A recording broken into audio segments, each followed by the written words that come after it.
I'll tell you exactly what I think. I believe mankind contributes to climate change. I do.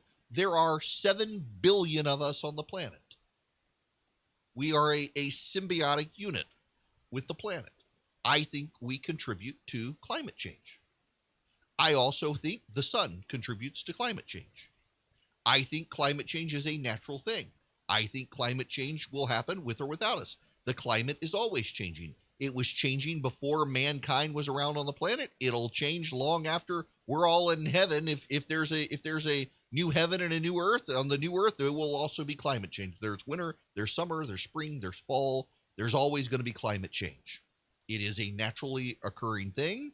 It gets hotter over time and it cools down over time. There have been little ice ages. There have been big ice ages. There have been times where it's hotter than now. There are times where it's cooler than now. I do think mankind contributes. I also think we are the most adaptable species to ever be set foot on the planet. And we have scientists documented in the 1970s and 80s who were saying we were all going to die within 30 years. Civilization was going to collapse. Paul Ehrlich has insisted that everything, all mineral resources were going to go away. I'm old enough to remember in the 1980s, the lectures about how we would have no more fossil fuels by the mid-90s, that all the oil reserves would be gone at least by the year 2000. We're actually have more oil in this country now than we've had in the past, production-wise. And all the nightmare scenarios, they get a lot of attention in the media, and I don't know that the media has ever realized how much it's helped discredit any sort of claims towards now. Are we going to have more storms? Maybe so. I'm a little bit put off by the use of models. Let's rely on computer models and things like that. I don't find that that's really helpful. But we can adapt, I think. The environmentalists out there demanding that we now shut down all of the grow houses for marijuana because of the carbon footprint, and you people mining for Bitcoin, shame on you, you're destroying the planet. No, I think people are totally adaptable. And I think that the solutions, if we're in some verge of man-made climate change and global warming, I think the solutions will come from innovation in the private sector. They always do.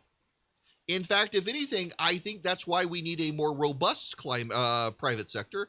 And that's why I think things like in the infrastructure bill, where the government is trying to pick the winners and losers, the government rarely ever gets this stuff right. Let it sort itself out in the private sector. Look at Apple. Apple has committed itself to a green future. And it wants to be 100% carbon neutral, if not carbon negative. And it's doing it. It's doing it. It's buying offsets. It's installing solar panels. It's relying on windmills. It's recycling the snot out of stuff. It's doing everything possible to become carbon neutral. Private sector companies are stepping up and doing that. More of that, please. If they want to be incentivized to do it, incentivize them to do it. But the idea that the government needs to force us out of our fossil fuel cars, you know what? Find a better alternative. If you want to get me out of my gas-guzzling GMC Denali, thank you, Jim Ellis. You want to get me out of my beautiful, lovely, wonderful, man, is it wonderful Denali. Offer me something better. Don't force me into something inferior. The way great progress has come in this country overwhelmingly tended to be through the development of something better. An alternative that got to be lower in price and scale, and we moved into it. And frankly, an electric vehicle is not better than a fossil fuel burning vehicle. Look at the hostility to nuclear power around the world from environmentalists. You want to solve the global warming problem that the left says we have? Every country in the planet needs a nuclear power plant. Every state in our union needs a nuclear power plant. Do you know the only active nuclear power construction in North America is in the state of Georgia? They're building a plant called Plant Vogtle. It is complete with massive cost overruns.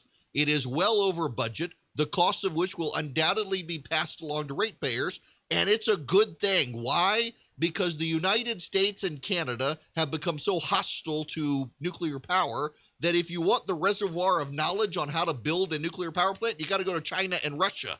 It's a national security issue, not just an environmental issue. And a nuclear power plant is going to be producing clean, burning power clean burning power, clean power for the next 100 years. But the environmentalists don't like it. And they, through the media, have generated a fear campaign about nuclear power. They highlight the worst. They highlight the 3 Mile Island and the Chernobyl.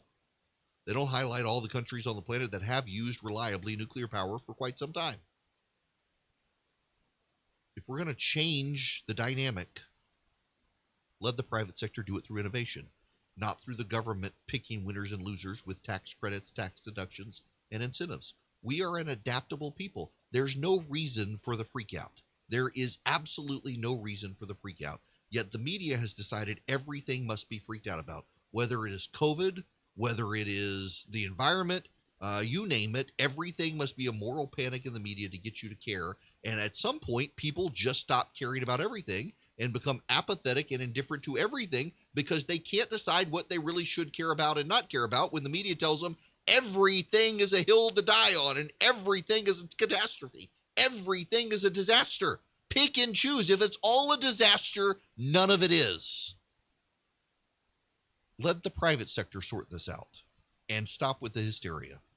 All of the people now who are saying we've got 10 years left, I remember when they were saying we had 10 years left 20 years ago.